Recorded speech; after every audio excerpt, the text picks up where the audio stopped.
Hello, ladies and gentlemen, and a very warm welcome to today's webinar. I'm very pleased to be presenting with me today OB10, who are sponsoring this webinar, and their client Virgin Atlantic. We're going to be looking in particular over the next 60 minutes at the Virgin Atlantic story. They're going to be revealing the 7 secrets to e-invoicing success. So as I say, I mentioned earlier that I'm hosting this webinar today, and very pleased to have on the speaker panel Ruud van Hilten, who's the European Sales Director from OB10, and Stuart Anderson, who's the Process Change Manager at Virgin Atlantic. And my name is Susie West, and I'm the founder and CEO at sharedserviceslink.com. Please do feel very free afterwards to go on to sharedserviceslink.com and become a member. Just to note, you'll be joining 7,500 other people in other members who are interested in e-invoicing and other topics that are pertinent to the finance shared services world. So let's have a look at the agenda for the next 60 minutes. I'm going to be just touching on the importance of questions and then looking briefly at context and then passing over to our 2 presenters for today. And we'll be closing in the last 10 minutes with your questions. So how do the questions work? It's a very straightforward functionality. All you need to do is tap your question into the red box that's highlighted there, and that will come through to me, and I will put those questions to the speakers in the last 10 minutes of the call. So I urge you to put your questions through to me as early as you can.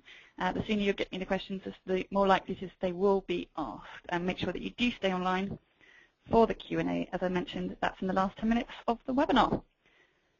So let's have a look at why we're actually having this webinar at all today. It won't surprise you when I say that e-invoicing is all the rage. When I speak to shared services leaders, most of them are either in the middle of, or just started an e-invoicing program, they're in the middle of it, or they are close to getting started. So they are in the business case build, they're evaluating the market, and they're just about to start up their project. The question that keeps coming to me, though, when I speak to them about it is, what are the critical success factors? How am I going to make this a real success within my organization? So what are the 5, 6, or 7, in this case, things that we really need to focus on to make sure that we get business case delivery and that everyone on the project team can hold their heads up high because they've done a sterling job? So this really, ladies and gentlemen, is what we're going to be focusing on today. And just before I introduce our first speaker, I'd just like to ask you to participate in our first poll of the day. There will be 4 throughout the course of the hour. Coming up on your screen now, how many invoices do you process annually? Please select 1. Is it less than 50,000? Between 50,000 and 150,000 invoices per annum? These are obviously purchase invoices coming in from your suppliers to your accounts payable function on an annual basis. 150,000 to 300,000, or more than 300,000 invoices received by you and your organization per annum. So how many invoices do you process annually? You've got the breakdown there. 66% of you have responded. We do try and get our response rates over 70%. So if you haven't already responded, please do so. Closing the poll. In 3, 2, 1. Closing the poll now. Let's have a look at the responses. So we're at 68% there. Coming up on your screen now, you can see the lion's share, just shy of 40%, with volumes over 300,000 invoices per annum, and with 22% between 50,000 and 150,000. And I'm drawing that particular range out because that's the kind of range that I know that Stuart will be referring to later on in this session. So thank you very much for that. Now I'd like to introduce Ruud van Hilten from OB10. Over to you, please, Ruud. Thank you very much, Susie, and a very warm welcome to everybody on the webinar from a very sunny London today.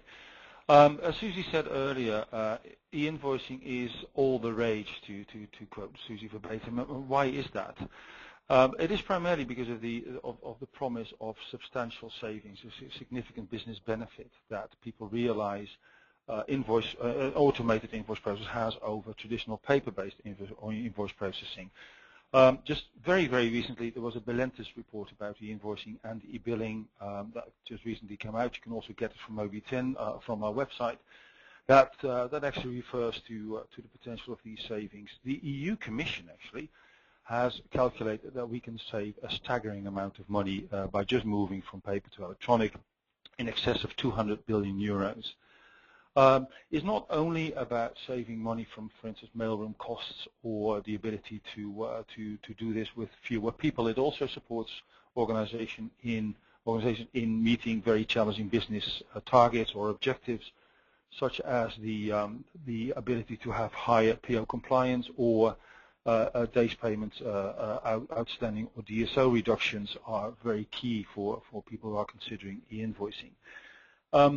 Something that is always mentioned as something of an afterthought, it is definitely not least. It is a greener process. There's absolutely less burden on the environment if you use electronic invoicing over paper invoicing. So summarizing this, there is a very substantial promise of business benefit, contribution to CSR targets, and the ability to take e-invoicing further than just cost savings. Now you might ask the question, then why are there still so many paper invoices if there's such a large promise? If we can save 200 million euros or billion euros only in Europe, why is there still so much paper? You need to look for that. You need to look at both ends of the supply chain. First of all, if you look at suppliers have been building their business around the AP practices of their customers. They're quite used to having to chase invoices, and they're also quite used, unfortunately, to not always being paid on time. So they've built their business practices around this.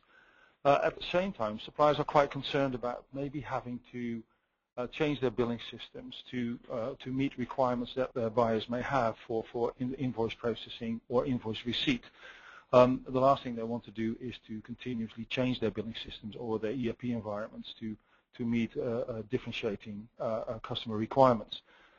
On the other hand, customers, even though they may say that it is a very expensive process today, are quite worried and concerned about the cost and complexity of having to transform hundreds, if not thousands, of suppliers from paper-based processing to electronic, realizing that all suppliers in the market have different systems, that suppliers in the market may speak different languages, are culturally very different, and have very different levels of sophistication when it comes to IT. And as you know, if you are an airliner like Virgin, or if you produce cornflakes like Kellogg's, that's not really your core business, and that's not really what you want to be doing yourself. There's always also concerns about legal compliance. Even though we have rules or guidelines in Europe from the EU Commission, the rules between countries differ greatly. Not only for e-invoicing, but also for e-archiving, and they are not always stable. They tend to change, and it's very difficult to keep track of those changes and to stay compliant. So these two factors make up for a fairly sizable change management environment that actually moving from paper to e-invoicing is. Does that mean then that we can't crack it? Does that mean that it's simply too difficult to do it? No. If you look at this slide, you'll see quite a number of names on this slide of companies that have cracked it or are still in the process of cracking it. And there's two major common denominators on this slide. First of all, each of these companies that you see listed here is an OB10 customer. And second of all these companies manage their invoice flow electronically, and by doing so, they save in excess of 60% of cost. So it is absolutely doable. But the thing is that you have to be doing it right. The question that you may now have is that why so many companies adopt OB10 e-invoicing? Why is it that the majority of these very, very large companies, and not always so large like Virgin, work together with OB10 in order to make this work? First of all, to get this done, you want to work with a company that has the knowledge, the experience, and the robustness, but also the credibility and trustworthiness to do this. At the end of the day, you are dealing with the invoices, your suppliers that need to get paid in order to serve you and to ship goods to you. It's much more sensitive than you might sometimes think. You want to work with somebody who's done this before and who's got references, not only by saying that why did we choose OB10, but also by saying that what did we achieve by using OB10. It's a very important metric that you really want to get your hands around. Spoke about legal compliance earlier. Legal compliance isn't really an option. It's not something that you may have a little bit of. You either have it or you don't. We are prepared to put guarantees in our contract that we will guarantee with all applicable law, which is not just VAT law, but also corporate tax law, as a standard. As I said, it's not an option. You just have to have it if you want to get rid of the paper. Our technology is flexible enough to allow suppliers and buyers, once they have joined our network, to trade with anybody and everybody on that network. That means that suppliers who come new to our network can trade with any buyer on the network, and new buyers on our network can trade with any supplier on the network, which kickstarts everybody or jumpstarts e-invoicing projects enormously. You don't start with zero. You start with everybody who's already on our network. Perhaps the best proof of why we are so robust and credible is the fact that the global leaders in F&A business and process outsourcing use OB10 and trust OB10 with their customers' invoices and trust OB10 to deliver on their continuous improvement targets, which is a very big thing. Last but not least, even though we are robust and stable, it doesn't mean that we don't innovate. It doesn't mean that we don't exert influence over this market. We do sometimes very visibly and sometimes a bit less visibly, but we are a continuous innovator and we keep reinventing this industry. I spoke earlier about the ability to work with suppliers. Suppliers are typically, if you look at our customer base, in quite a number of different countries, and very often you find suppliers in international environments. This goes hand in hand with compliance, actually. So you see our compliance footprint, the footprint that we have today. These are the countries that where we put in our contracts for that we will comply with all applicable law. These countries, obviously, this list of countries isn't stable. We go where our customers want us to go. To give an example, we opened our office, but also our compliance in Malaysia, because one of our customers asked us to move into Asia Pacific. If that makes sense for us, we will do it. That's also what in progress means. Brazil and Chile are two countries we're currently very seriously evaluating to go live in very shortly. So having said all this, I'm now going to pass back to Susie, because Susie has 2 more poll questions for you. Thank you very much indeed, Ruud. So coming up on your screen now, as Ruud mentioned, we're going to move to 2 back-to-back polls. The first one is wanting to understand really how you currently process your invoices today. Please tick all that apply. Is it manually via paper? Is it scanning an OCR or data capture? Is it EDI? More likely to be kind of point-to-point EDI? Is it e-invoicing through an e-invoicing network? Or is it through email, so receiving email PDFs? So please tick all that apply. We're at 58%. As I mentioned, do like to try and get these results past 70% in terms of participation. And now we're at 73%, so I will be closing the poll in 3, 2, 1. Let's have a look at those results. We're up to 76% there. Right. So coming up on your screen now, you can see the results. So 77% of responses for manually via paper. So that's really the kind of the lion's share there, and only 36% through e-invoicing networks today.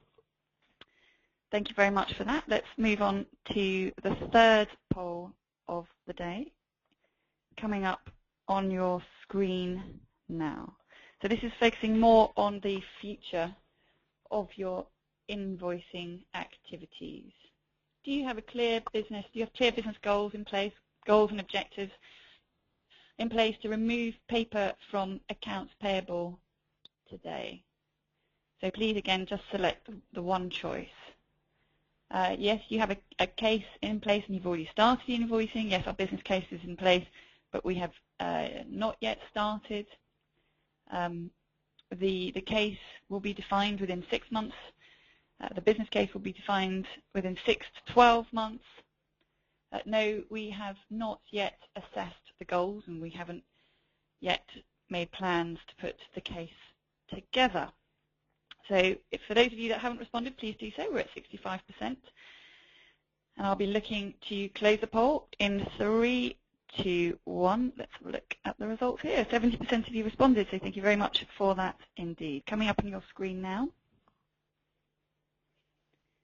So quite a large number of you have the case in place and you've already started. And you can see the rest of the results there, with only 17% of you saying that you don't actually have a kind of a time set for when you're going to start building the business case. So thank you very much indeed for that. Now I'd like to pass back to Ruud, please. Thanks, Susie, and thank you everyone for answering this question. Very, very interesting results actually. And Stuart is going to tell you in a second about how you, if you have plans, how you will make them work. To wrap my story up, spoke to you about why customers work with AB10, and what we realize and what we continuously work on is that success for e-invoicing depends on more than just technology. It doesn't mean that technology isn't important; it is very important. But what is equally important is that you are indeed global, that you have the ability, and that we have the ability to connect you immediately to more than 100,000 suppliers, that we have compliance across Europe, Northern America, and Asia Pacific, that our teams of supplier onboarding people and our support people and our enablement people are able to speak multiple languages and to converse and discuss with your suppliers in their local language. Also, equally important is let's say the best practices, or you would call it program management, the ability to transfer what we have learned, our experiences, our knowledge to everyone who's starting to use OB10 for e-invoicing. We know exactly what works and what doesn't work, and you can expect from OB10 that we will advise you not only on how the technology should work, but also how we should be dealing with your suppliers. Of paramount importance, of course, is the ability to convert your suppliers from using paper invoices to electronic. And it doesn't just happen. It also doesn't just happen because you have a portal or you use Facebook or you use Twitter to talk to suppliers and ask them to join. What really is very important is that people speak to people. Suppliers really need somebody to ask questions to about compliance, their billing systems. They want to be sure that this is the right thing to do, and they want to be handheld through their enablement project, so that by the time they go live, they really know what they're doing, and they're very comfortable with the project. We also can't stress enough how important communication is, both internally and externally. We will work with you to ensure that internally, everybody who is in contact with suppliers will state the same message to those suppliers, so there's no confusion amongst suppliers, but also no confusion amongst your own staff. But also when you look at external communication, that it is absolutely clear to suppliers what's in it for them, what we're expecting them to do, how we will help them, and how they will benefit from this. Now, having said that, I'm now going to pass over to Stuart Anderson of Virgin Atlantic Airways, who's process change manager there. And he will tell us exactly how what I've just been telling you about best practice, about getting the project to run successfully, how that has worked for Virgin Atlantic. Stuart, over to you. We're delighted to have you here. Thanks very much, Ruud. Hello, everyone, and welcome aboard this Virgin Atlantic webinar on e-invoicing. I'll be focusing on the steps that we took to ensure that our e-invoicing project was a success.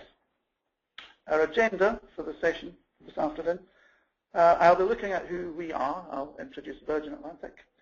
Then I'll give you a brief summary of what we used to do, what we were doing about a year ago from now, and what we've changed in that year, and what we're doing now, and what that means for us tomorrow. Then I'll describe the 7 steps that we took, the 7-step program, our 7 secrets of success, to make sure that our project worked for us. And finally, I'll round off with a few other bits of information, some other things that I believe you should always keep in mind if you're launching into an e-invoicing project.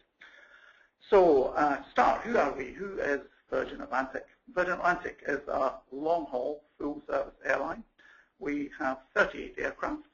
We fly to 34 destinations around the world.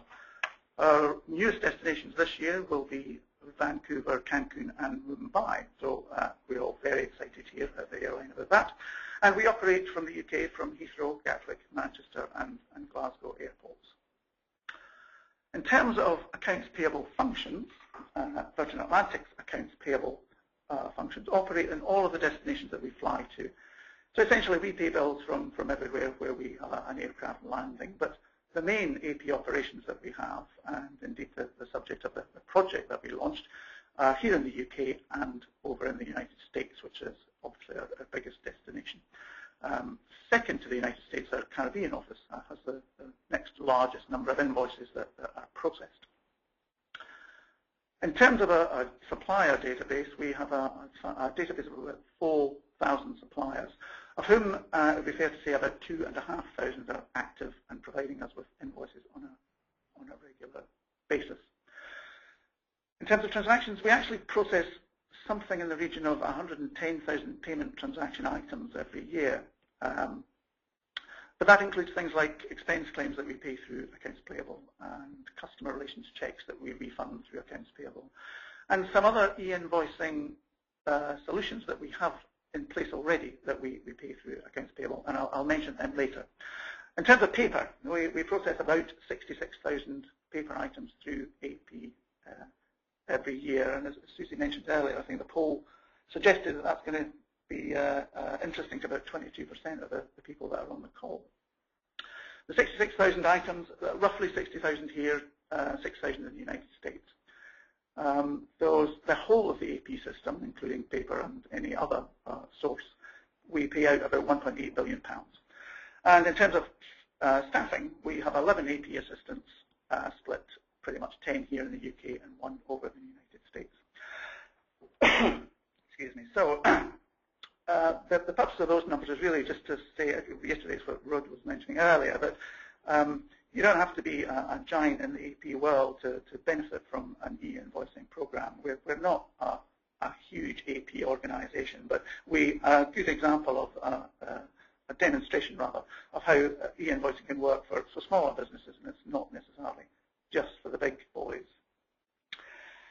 So where we were, what were we doing this time last year, back in January 2011, before we started on our e-invoicing journey? If I go back to 2007-8, we'd actually moved from a position where we were dealing with paper like most people do, signing bits of paper and processing them and filing them in storage cabinets, to a process where we had paper invoices scanned into an image database, and then we linked those images to Oracle workflow, which we sent out to people for approval. And that in itself was quite a big step. And we have a famous slide here at Virgin Atlantic, which is called our paper to pictures slide. And basically what this was intended to do back in that project was to show people how simple this change was going to be. There was no real process change. It's just that in the future, instead of getting bits of paper in an internal envelope, wherever you were in the world, you'd get an image to look at on your screen, and in terms of approving that, you'd be asked to sign a button online or click a button online to approve it. So the whole process was simply around changing from a paper process to an image process. And it says on my slide here, it was to get rid of the paper and avoid the post. So, as I say, in January 2011 then, where we were, we had our scanned images and we had workflow approval. But we had to actually put our toe in the e-invoicing water, so to speak, because we have fuel bills and our onboard product bills paid through a product called Jet Fuel Works, which is basically the system that we use to pay our fuel invoices for the aircraft. And our onboard products, things like catering and drinks and linens and stuff like that, they come to us electronically through a process called AirServe. And they interface invoices into Oracle for us electronically every night. So we had some experience of e-invoicing, but we didn't have one that was like a generic thing that we could go out to all of our suppliers and say, you know, join us in this journey. And I think where we were really was back in January 2011 was we weren't unhappy with what we had. Our on-time payment performance wasn't too bad. I don't know if I should admit this, but the figure was around 77% on-time payments. And we were in a place where we kind of thought it's not broken, everything works reasonably well. So the big question really was, is e-invoicing for us? And in the intervening time, we've taken some time to decide what we wanted to do. So here we are in March 2012. And so where are we now? Well, now we've decided that e-invoicing was for us. We've taken careful consideration. We've looked at all of the things that we would get from joining OB10. And we are now a fully committed client of OB10. We are on the network, and if as the OB10 introduction slide says, you need to get connected, and that's what we've done. We've decided that we wanted to get connected, so we joined OB10. So March 2012, where have we got to? We have, I mentioned that we had 2,000 active suppliers, and what we did was we targeted the top 750 of those suppliers in terms of our OB10 campaign, our e-invoicing project. Those suppliers were arrived at by, we decided that we would look at anybody who provided us with more than 12 invoices a year, or with whom we spent over £12,000. So that criteria gave us a list of 750 people who we and OB10 decided that we would target to join the network. And where we got to, as I say, in 2012, is that of those 750, we have 416 who have actually signed up. They've gone on to OB10 and said, yes, we'll join. Those 416 suppliers will annually provide us with 64% of our annual invoice target, which is a pretty good number. And the 416 signed up suppliers, 226 are actually live and transmitting invoices to us through the OB10 network. And as a hard statistic, in the month of February, we haven't finished March yet, but the actual month of February, we received the grand total of 2,000 electronic invoices, which was actually a quarter of the total number of invoices that we received for that particular month. So it's quite an exciting number. We're quite pleased about that. So that's kind of where we've got to very quickly. But the important stuff is how did we get there? What made all of that work? And so what were the 7 secrets to our e-invoicing success? I think for us, we decided very early on that we needed this to be a company initiative. It was going to be a strategic move. It wasn't. We didn't want this to be seen as some other, dare I say it, financial headache that we were putting on the company. Sometimes we're kind of blamed for. So in terms of being a strategic move, we first of all went to our board, our executive board, and we said to them that we wanted to do this. And we got some fair pushback from that in terms of, are we sure that that's the road we want to take? But we got the board on board. We had their endorsement, and so they were very forthright with their directors to say that this is where the company wants to go. So we had the board endorsement, and we were making a clear message that this was a corporate decision. It wasn't just something that finance had decided to do. And because of that board endorsement and strategic view of what we were going to do with our invoicing process, we very quickly saw that we could align that with some specific strategic objectives that we have in the organisation. Like any organisation, we have many, many strategic objectives.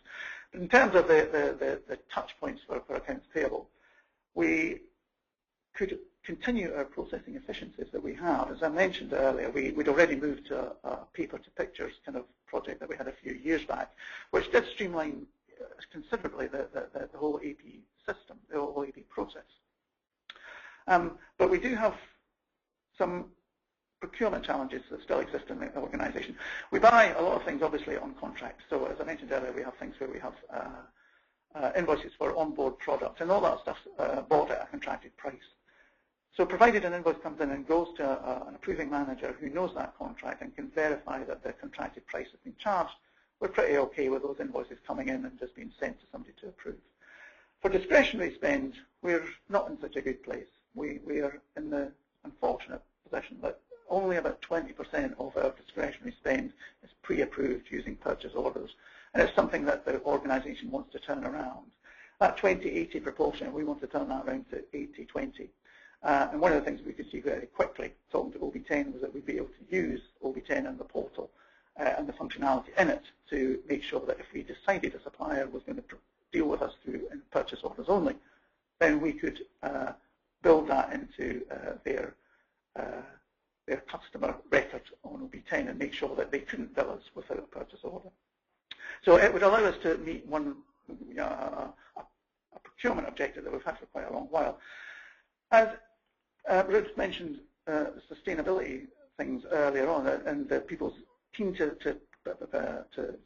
talk about their green credentials. Now, as an airline, obviously, our green credentials aren't that great because we put aircraft into the sky.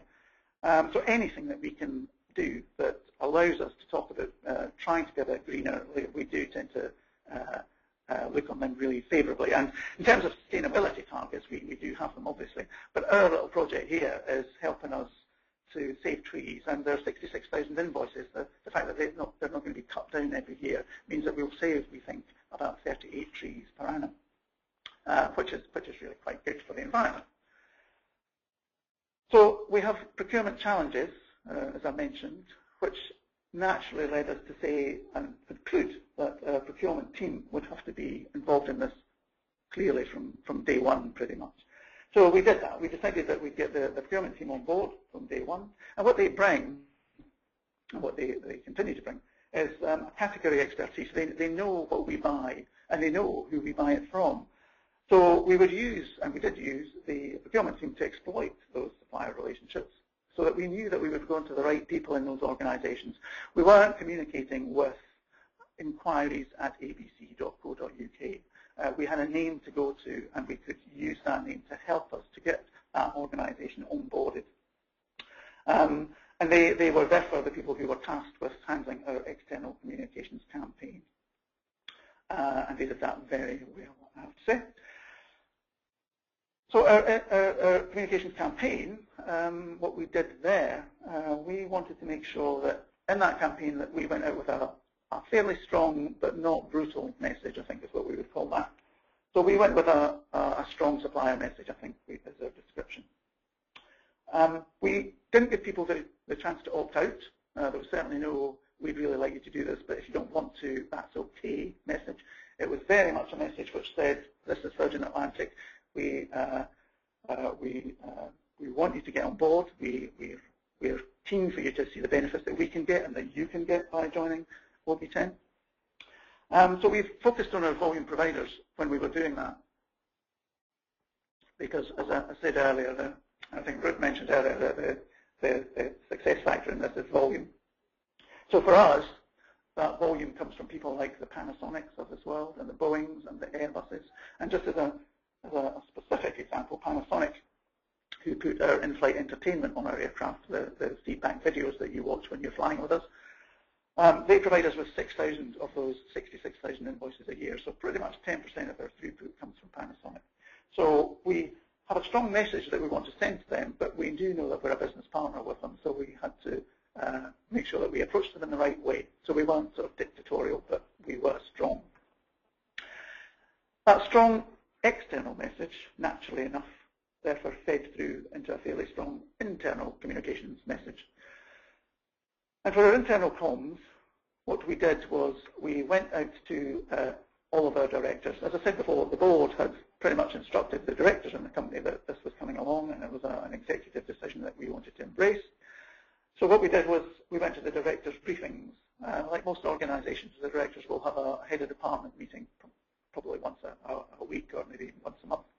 So we went along to those to pass that message out, to make sure that we could get it filtering down through the business at those directors' direct reports meetings as well.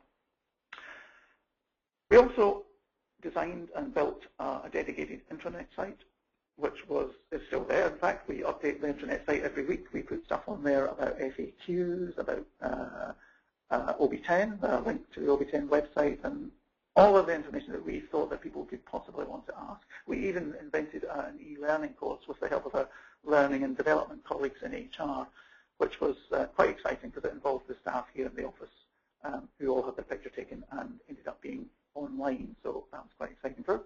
And of course we had a poster campaign, which basically we put posters up in every office that we could think that an invoice might end up turning up for an approval. So from our hangars at Heathrow and Gatwick to our sales office in San Francisco, we sent these posters off around the world to be put up on the walls. And we think that was quite thorough in terms of our internal comms campaign. In terms of what you'll need to do back at the ranch, back in your AP office, you will need some support there. As Rod said, the technology can't just do it on its own, and you can't just expect people to go and sign up because you've sent them an email or a letter or put something on Facebook or whatever. So you will need a support team back in your office. And I think what my point with this one is that I would always tell people not to underestimate the effort that you're going to have to put into that and the quality probably of the effort that you want to put in that. So for us, what we did was, out of those 11 people that I mentioned earlier, we decided that we would take the most experienced and the best people that we had and put them on our e-invoicing support team and backfill their everyday AP positions rather than just bring in 3 agency temporary staff to allocate to the project, because we believe that these people will be the link between us and the suppliers and OB10, and because we want a consistent and positive message being given to the suppliers at every opportunity, we wanted to make sure that we were putting, well, we felt we were putting our best people on it so that the OB10 message from OB10 was being backed up by the same positive message that was coming from us and people here in the business at Virgin Atlantic. So I would never underestimate the support, the effort that you should put into your support team in accounts payable. Finally, in terms of our 7 secrets, I would say possibly, and this is simply in my view, probably the most critical thing that we invested in was our project team. We had a dedicated project team that consisted of people from AP, from IT, procurement, and in fact our senior management representative was our finance director essentially. It meant that all areas of the business who were going to be touched by the project were represented on the project board. And that allowed us to make sure that everybody who was going to be affected by it had an opportunity to input to it. People's views and concerns and issues were going to be taken care of before we even started.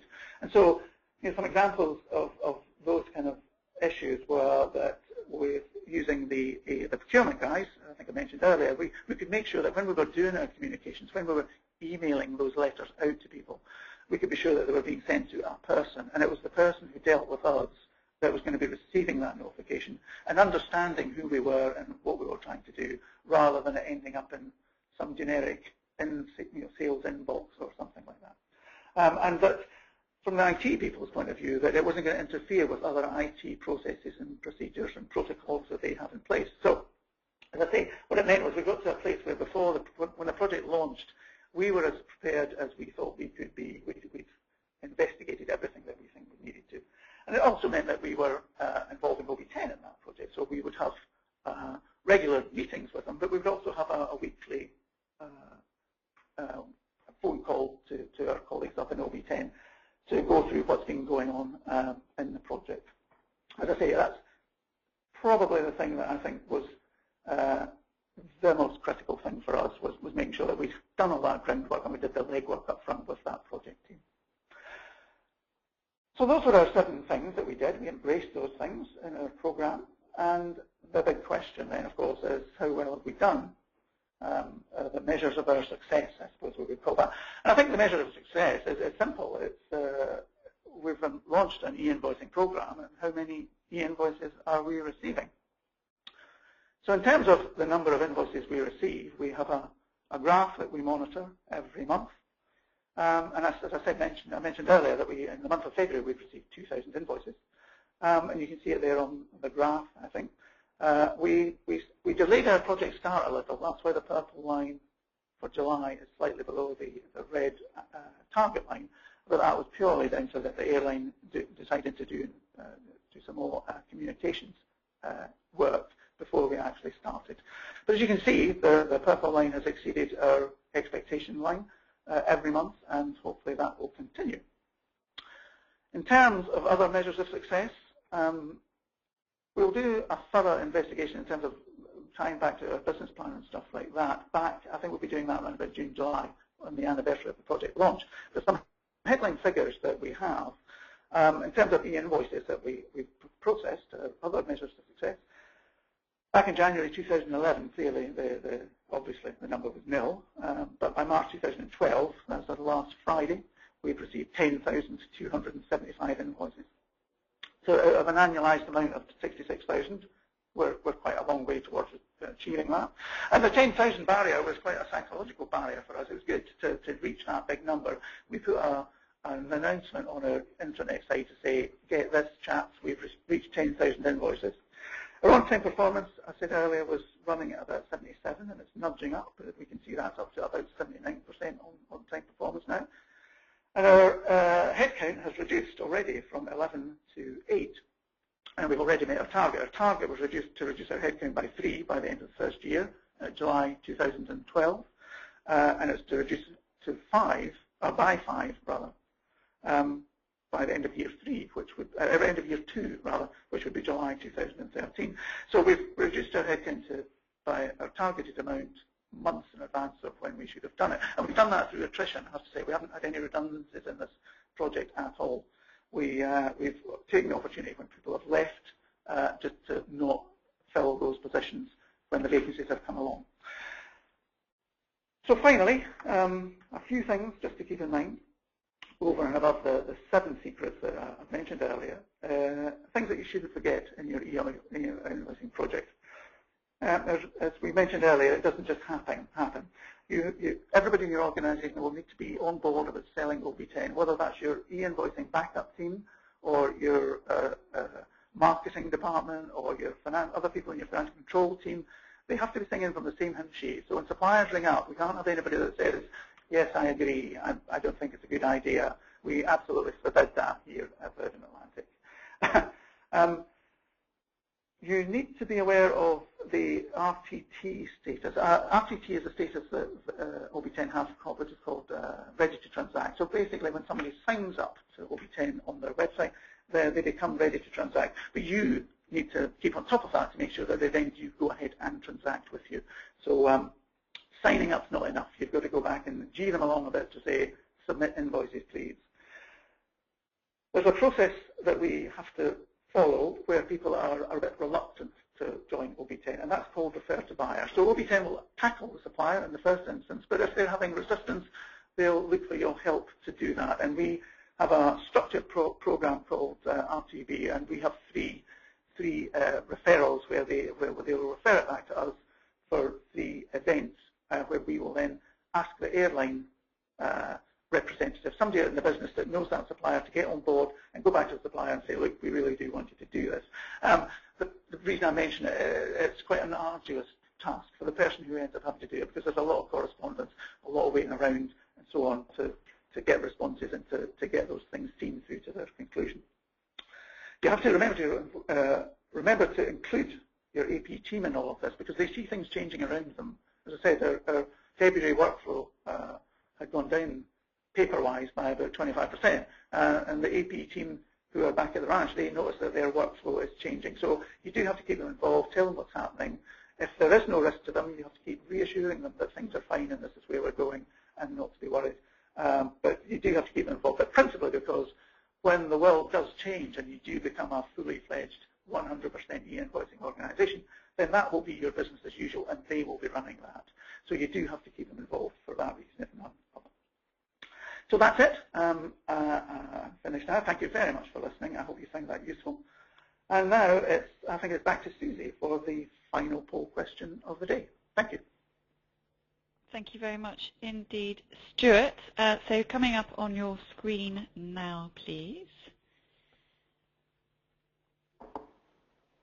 What is the most important impact you expect to achieve from moving to an e-invoicing? I should say, what are the most important impacts, actually? Because I'm going to ask you to select 3 important options for you. Is it increase AP process efficiencies, reduce paper, reduce costs, reduce supplier calls, or support your environment/green agenda? So if you could tick 3 that jump out for you, please. I'll leave that open just for a while, and if I can also ask you, just after we close down this poll, and I pass over to Reid for our final slide, to make sure that you put your question through to me in the next minute or so, please. So we've got 61% of you voting. If you haven't already voted, please do so. And if you can't think of 3, just tick the 1 or 2 that really jump out as the obvious ones for you. What are the most important impacts that you would expect to achieve from e-invoicing to increase AP process efficiencies, reduce paper, reduce costs, reduce supplier calls coming through, or to support your environment/green agenda? Closing the poll in 3, 2, 1. Let's have a look at the results there. We're at 70% of you responding. There's a clear first and a very strong second, so 55% increasing AP process efficiencies and 35% coming in at reducing costs. So interesting results there. 0% for supporting the green agenda. So with that, I'd like to hand over to Ruud for the summary slide, please. Over to you, please, Ruud. Thank you very much, Susie, and also obviously thank you very much, Stuart, for revealing the 7 secrets. It's always striking that some of how logical secrets really are. But thank you very much for revealing that again. To summarize, what we have heard Stuart say, what I said earlier, is there is really a big promise around e-invoicing. True e-invoicing replaces paper. It allows you to do things much quicker with definitely fewer people, and it allows you to scale your environment, and it also allows you to derive business benefit from a much better process. I think it's also become clear very much also from what Stuart has told, it's not just about the technology, it's also about the ability to engage with suppliers wherever they are, to have global capabilities, to be able to deal with a situation where there is no more paper involved and still satisfying the tax requirements around the e-invoicing process.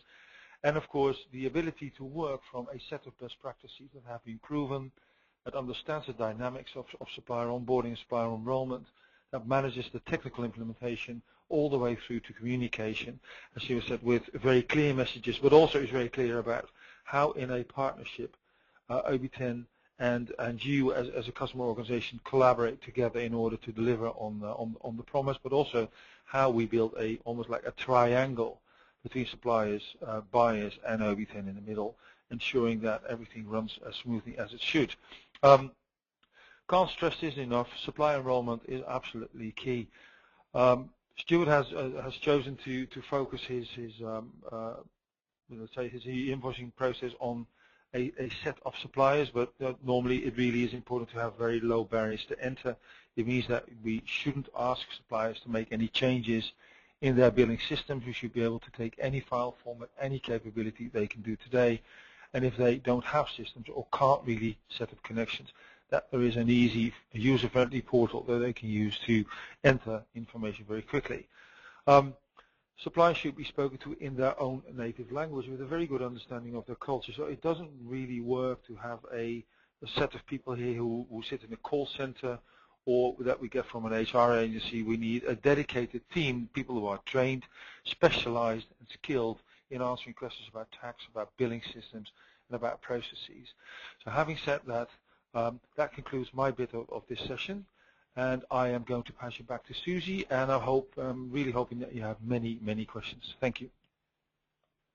Thank you very much indeed, Ruud and Stuart. So yes, lots of questions coming through thick and fast. So let's dive into them. First question, it's a technology question, it's a technical question. As far as receiving data, the question is for you, Stuart. Did you leverage the standard Oracle interfaces that you already had? Did we what, sorry?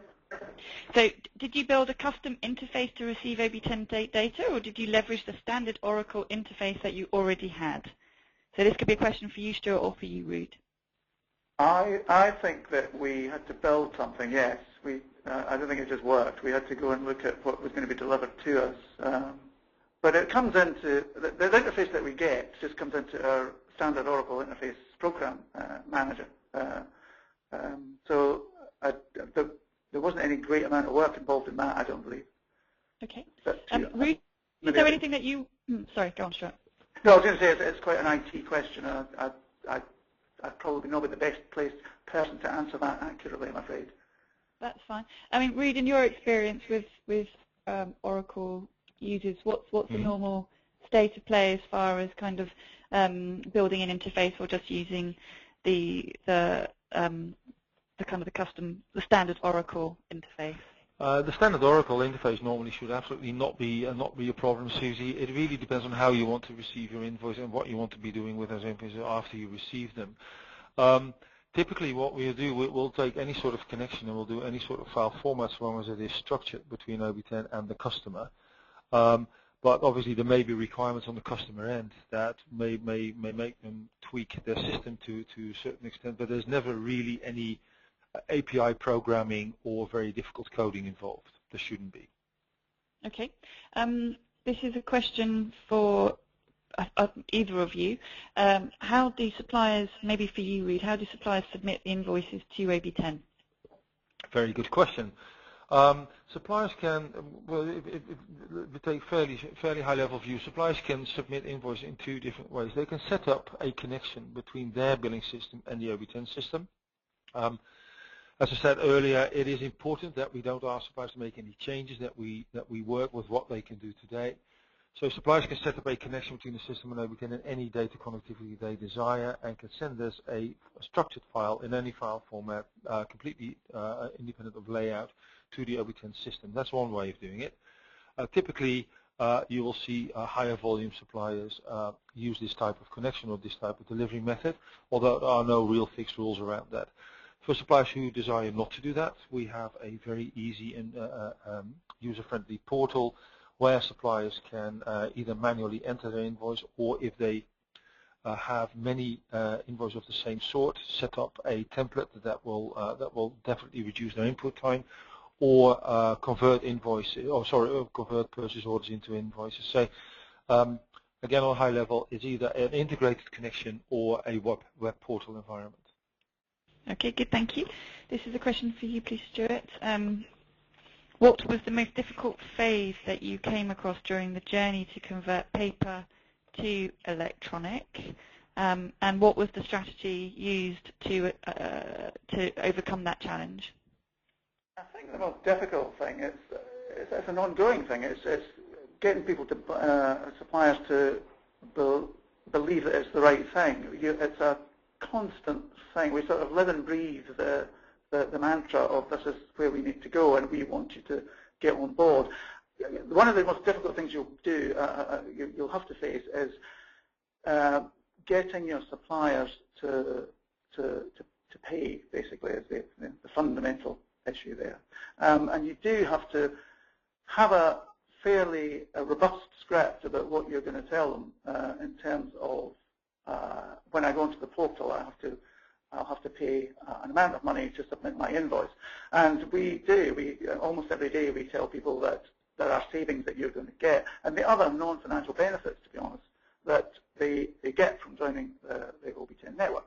So there's the visibility of your invoice, and we quite often have those discussions where we actually show a supplier that you may not be worse off, but you're certainly going to be cost neutral, because by the time you've sent in an invoice, put a stamp on the envelope to send it to us, you've invested in machinery that's had to produce it, and a printer to print it, and the upkeep of all of that stuff to make sure that your invoice gets sent out, and the cost to send it out. If you send that electronically via OB10 for a price, then you've probably saved the stamp. You're not having to call us up. How many times does the supplier ring you up to say, do you have my invoice? Is it on the payment run? Is it in my bank yet? So a supplier can find all that stuff out by using the OB10 portal, so they can go and see for themselves. So their credit control costs can be reduced, in my view, quite significantly. But it's a convenience thing as well. They can just look it up. You don't have to bother about ringing and getting an engaged tone, or you're on hold and listening to some music. So I think that's one of the difficult things. It is that you will have to engage with your supplier regarding the cost issue. But I think the thing that we do is we are very clear that is an arrangement with the supplier in OB10. We, the airline, don't receive that money, and we always make that quite clear. So yeah, I say that's been one of the, I wouldn't say it's a hurdle, but it's just a thing that you do have to be ready for, and be ready to be constantly and continually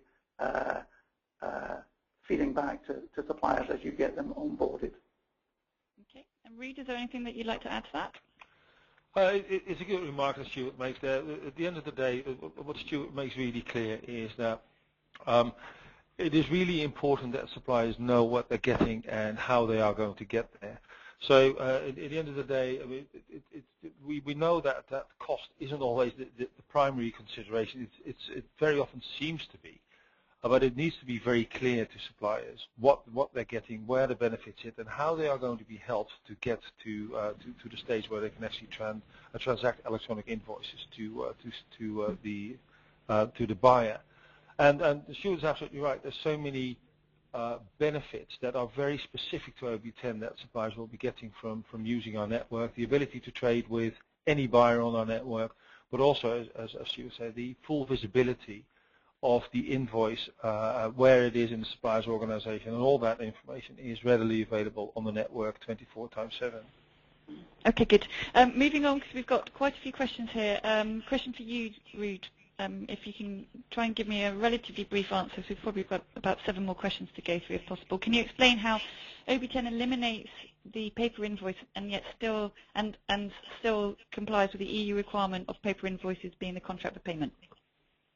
Yes.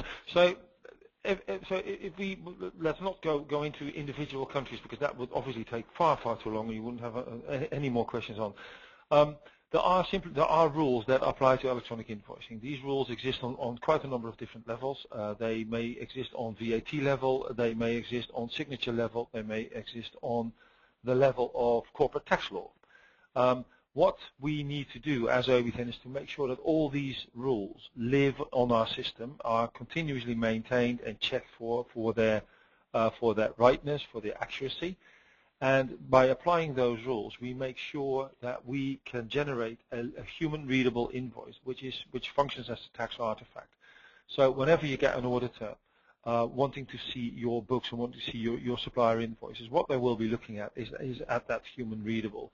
And it is exactly for that human-readable where we have the tax compliance guarantees in place. So we make sure that we comply with all the rules that may make up a compliant invoice. Okay, good. Is the vendor portal free? The portal in itself is free. The transaction on the portal, it depends on how many transactions you really do. We have specific provisions for small suppliers in place. We have the ability for suppliers to access the information, to get their POs, to view specific status information on the OB10 network. That is absolutely all for free. From a certain level up, there's a small charge per invoice. Okay, thank you. A question for you, please, Stuart. What version of Oracle are you operating on? 11.1.5, would that be right?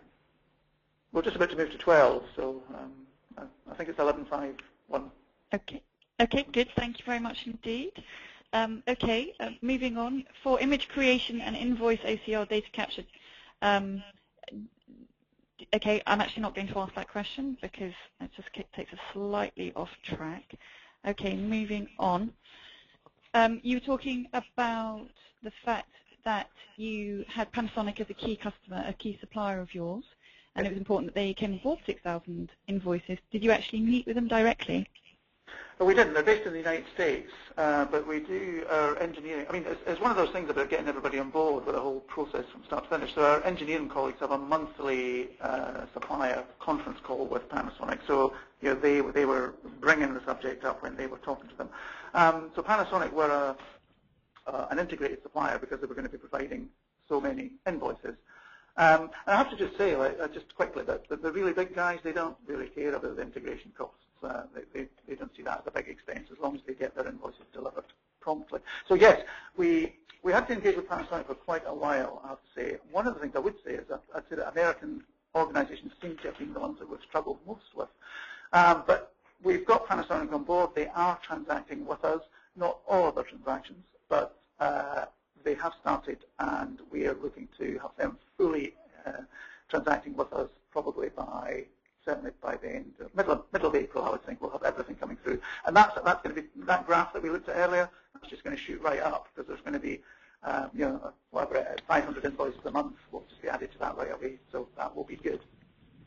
Okay, good. Well, look, thank you very much to Ruud and to Stuart. There are many more questions, but I know that Ruud will follow up with each of you individually regarding the questions which are outstanding. So thank you very much to your very detailed account, both to you, Stuart, and to you, Ruud. If you would like further information from Ruud, we will be sending out his email address to you later on. Please do join us for the next webinars that we've got coming up in the calendar, and also very pleased to say that OB10 is going to be present at the 3 events that we've got coming up over the that take us through to summer: Procurement to Pay Leaders Summit in Chicago, Turning Up Purchase to Pay in London in June, and e-invoicing Europe in Brussels in July. So, ladies and gentlemen, thank you very much for your time and attention. Look forward to welcoming you next time, and goodbye.